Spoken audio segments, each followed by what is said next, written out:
first time, my name is Victoria, and what I discuss here is about dental tips and dental technology stuff. So today I'm going to be talking about failures in flexible dentures. Flexible denture is quite different from acrylic denture, and the material is quite different.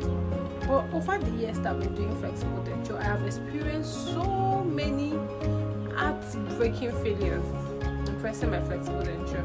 Most of the time, this failure occurs when the procedure you're carrying out is open method. It's really rare for you to have failures in doing open hooded method while you are flaxing.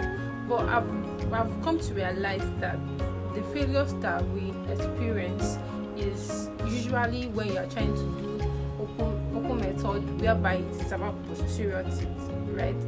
So these failures occurs majorly where you are trying to do your open method.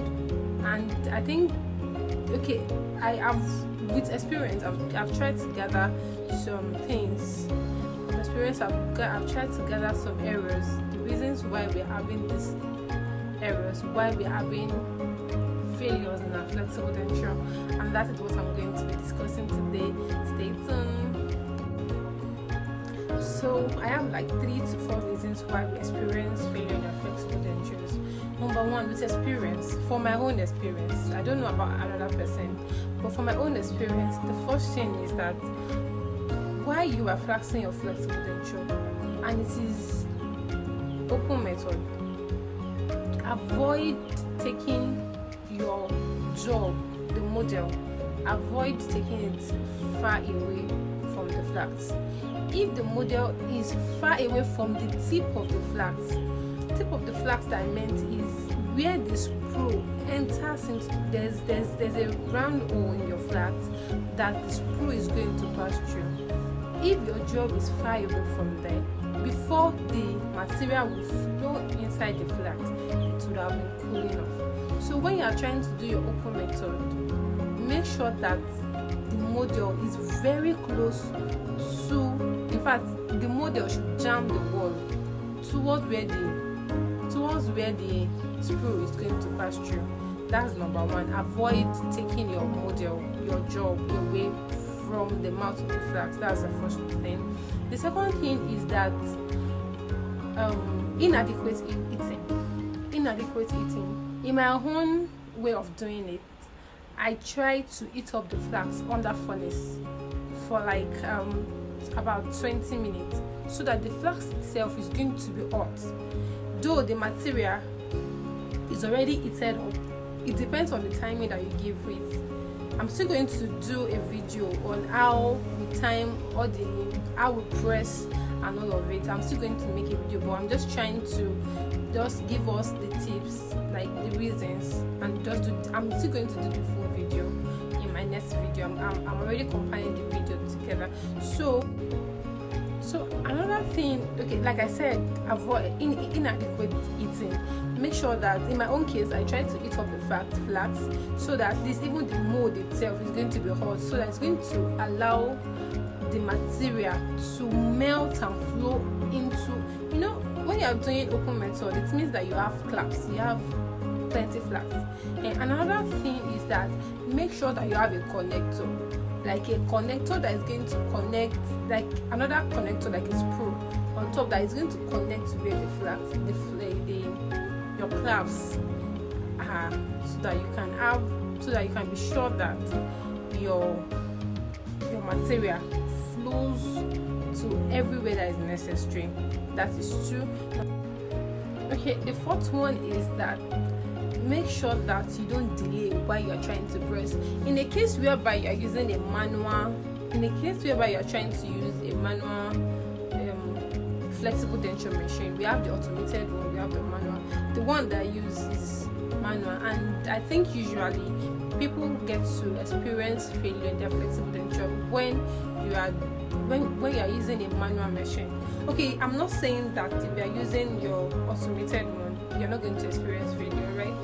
It's possible. Like, in fact, I've experienced failure before while using automated machine, but the one I'm using right now is manual, and I've experienced a lot. In fact, last week was just something else for me. I experienced a whole lot of, like, I pressed one job 3 times. This one is not really about your professionality, right? It's just some little errors that we really don't consider. That's why we're having, and that's why I'm giving us these tips in case we are experiencing failures in the flexible denture and we don't know the reason why we are experiencing them. So, like I was saying, the fourth one is delay in pressing. Like I said, if you are using manual, immediately you remove it from your flexible, your flex press, the machine. Immediately you remove your cartridge from it. Make sure that you press within the interval of 1 minute.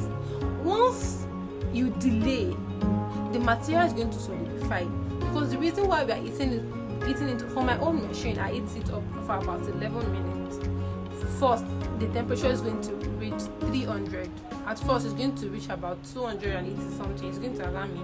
Then I'm going to increase the temperature so that I'll make sure that the material in the cartridge is well melted.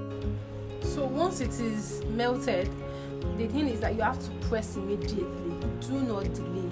Make sure that, in my own case, I use my left hand to draw it so that I can use for people that are using right hand, for me, I use the left hand to withdraw it so that I can easily use my right hand to release the jack, so that I will not even delay at all. So delay, after you withdrawing your cartridge from the machine, make sure that you press within these few seconds. It's not going to be up to 1 minute, because immediately it is delayed, it's definitely going to press. So these are the 4 points for my own experience. If I've seen any other reason why I'm having failure in my flexible denture, I'm still going to I'm still going to let us know. But for now, these are the 4 factors I think that we're having failures in our flexible denture. In my next videos, I'm going to be showing us how we flax our flexible denture, how we screw it, and how we press it. I'm going to be showing us all these things.